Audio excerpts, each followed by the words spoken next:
جون ایلیا کی کتاب راموز سے لوح خطاب۔ قانون اول کی اس سرما زدہ اور ویران شام کو شبیب چرواہا جب چراگاہ سے اپنی بھیڑیں لے کر پلٹا اور مغربی دروازے سے اماردہ بستی میں داخل ہوا تو اس کی زبان فساد اگلنے لگی اور گرستانی ترازو برادراں کے نزدیک پہنچ کر اس نے چلانا شروع کر دیا۔ لوگوں بستیوں کا ملامت گرا رہا ہے، گھروں کے دروازے بند کر لو، جہود مجنون آ رہا ہے، جہود مجنون آ رہا ہے، ملامتیں بڑبڑا رہی ہیں، آتاب شیشے چبا رہا ہے کتنی ویران و وحشت انگیز شام پائیز، ملال آمیز و حادثہ شام پائیز۔ وہ اپنے عاشوق ناک سایوں کو اپنے ہمراہ لا رہا ہے، غضب تو دیکھو، وہ اپنی بستی پہ اپنے زندیق بد زبانوں کو، اپنے ملحد حواریوں کو اور اپنی مجنون شورا پستوں کو بے محابہ چڑھا کے لایا ہے، غضب تو دیکھو۔ وہ آ رہا ہے، وہ آ گیا ہے، گھروں کے دروازے بند کر لو، سب اپنے کانوں کو بند رکھیں، گناہ کانوں کے راستے روح میں در آتے ہیں۔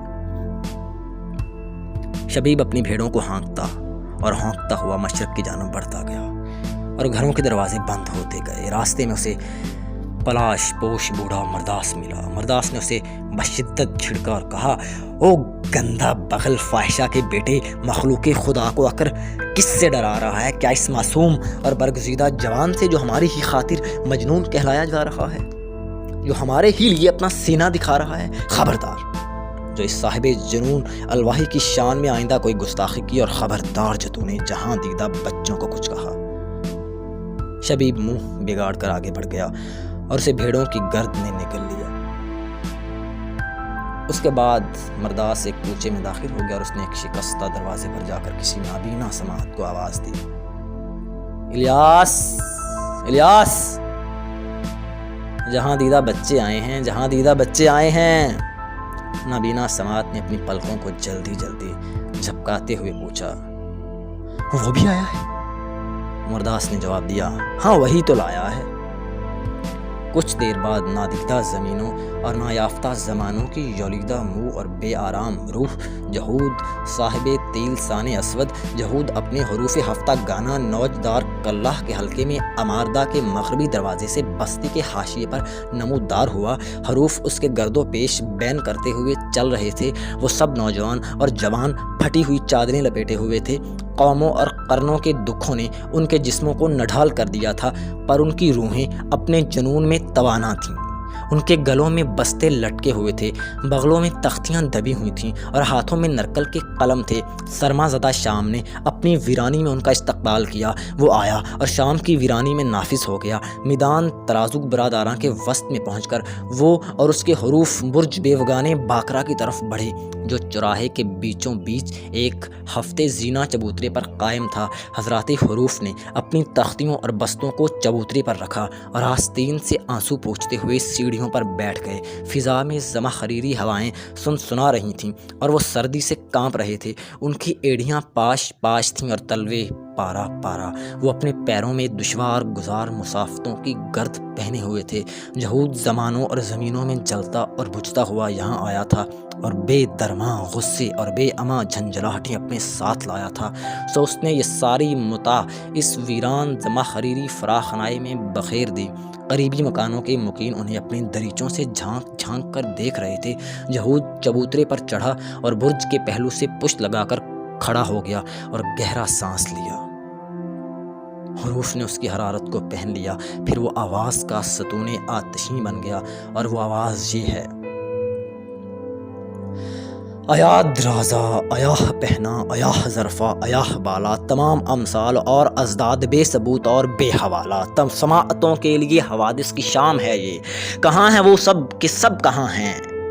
کہاں ہیں وہ سب کہ سب کہاں ہیں؟ کوئی نہیں ہے، کوئی نہیں تھا، کوئی نہ ہوگا۔ ایا درازا، ایا پہنا، ایا ظرفا، ایا بالا، تمام ارواح اور اشباح بے ثبوت اور بے حوالہ۔ خشن مسافت پہ ایک پرچھائی رہ گئی ہے جو نیستی میں سسک رہی ہے، گھسٹ رہی ہے۔ بس ایک پرچھائی رہ گئی ہے، میں اس کی رانیں کھرچ رہا ہوں، میں اس کے پستاں چبا رہا ہوں۔ سو میرے دانتوں میں کرکراہٹ ہے اور میرا خون کھول اٹھا ہے۔ میں چاہتا ہوں وجود کی بستیوں کو یکسر تباہ کر دوں۔ بصارتوں میں وبائیں پھیلی ہیں، رویتوں میں مضرتیں ہیں، رخ مرایا سیاہ کر دو، تمہارا مہمان آ گیا ہے۔ کہاں ہے یہ سب کے سب، کہاں ہیں یہ کیسے بدبخت میزباں ہیں؟ خبیث دیوس سب طویلوں میں جا گھسے ہیں، تمہیں قسم ہے جو اب کبھی تم وہاں سے باہر قدم نکالو، کواڑ تک بند کر لیے ہیں۔ میں کہہ رہا ہوں تمام دروازے اپنے گھنٹوں پہ چل کے آئیں، جو مجھ کو گھورے گا اس کی آنکھیں نہ پھوڑ ڈالوں گا۔ سو اے ادیمو دلیل دو اور ہار جاؤ، کہ ہار جانے میں ہی تمہارے خدائے قدوس کی رضا ہے۔ فَإِنَّ مُسْتَقْبِلُونَ مَا لَهُ وُجُوهِ وَلَا وُجُوهِ۔ جہود ایک ایسے امرت سے گت گیا ہے جس کے ہزار رخ ہیں، جہود کے خود ہزار رخ ہیں، سو ایک میں ہوں۔ میں جہل اعلیٰ کا مدعی ہوں، میں جاننے اور نہ جاننے کے تمام اعراض سے بری ہوں، مگر یہ مجھ سے کبھی نہ ہوگا کہ میں وہ پرخاش بھول جاؤں جو میرے اور میرے جہل اعلیٰ کے درمیان دھول اڑا رہی ہے۔ میں پوچھتا ہوں یہی وہ عالم ہے، میں پوچھتا ہوں یہی وہ آدم ہے جو ثبوت وجود باری میں پیش ہوگا۔ نژاد آدم یہ مت سمجھنا کہ تیرے نصاب بے خبر ہیں، تو آب گندا ہے جس کو مجہول شہوتوں نے جھٹک دیا ہے۔ نہ تیرے مابین اترے منشم چھڑک کے جاؤں گا اور دیکھوں گا کون تیرا حفیظ ہوگا۔